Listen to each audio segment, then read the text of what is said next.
And I saw last night on the news when Benjamin Netanyahu was with President of Russia as well as with Putin, that in a news conference he said, you know what, fellas, we used to have just 6,000 rockets when we had the war with the Hezbollah up there, but now, after we've had peace for a couple years, the fact is now we've got 60,000 rockets on our border, 60,000 rockets on the Israeli border. And Jimmy, you and I, we drove out there in an afternoon, so I'm talking about being close.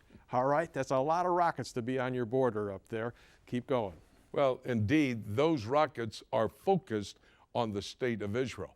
During the war between the Israeli Defense Force and Hezbollah out of southern Lebanon back in 2006, they fired many of those rockets coming as far south as Haifa and across the Galilee into Tiberias, etc. Now they are claiming they have rocket power that can reach into Tel Aviv and in the northern sections of modern-day Jerusalem. So these are major enemies. When you stretch out from there, you go over to Turkey. Here's a country where Islam basically stopped its movement to the west. Now they have a leader who is basically a radical Islamic leader.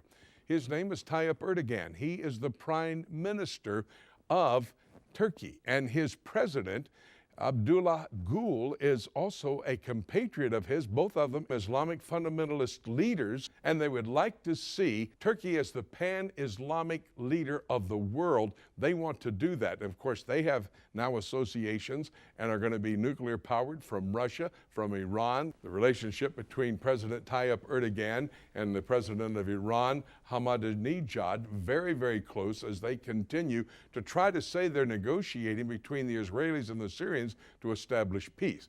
You have, of course, Iran with Ahmadinejad and the Ayatollah Ali Khamenei, who has said Israel must be wiped off the face of the earth. You continue around, you see the other nations, Afghanistan, Pakistan, it'll be a part of that coalition going into northern Africa. You have there Ethiopia, Somalia, Sudan, all of these nations aligning themselves with what is going to be a move by this group of nations, this alignment, this coalition, to come in and try to wipe out the Jewish state of Israel. Yeah, Jimmy, the reason I want people to hear that is because when you hear it, you have to say, yeah, that's true, okay?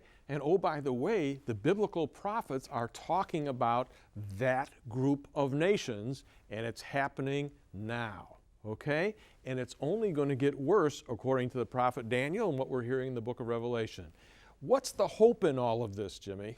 The hope is that the return of Jesus Christ for the rapture of the church is close at hand, because this alignment of nations will not make their move against Israel until after the rapture has left this place.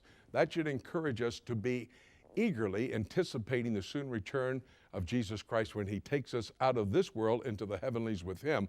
But it also should encourage us to go out and use these people who are skeptics as it relates to Bible prophecy being fulfilled in the near future. Show them what we've talked about. Your first question was, how can we talk to those skeptics about what Bible prophecy has to say and help them to realize they better be paying attention?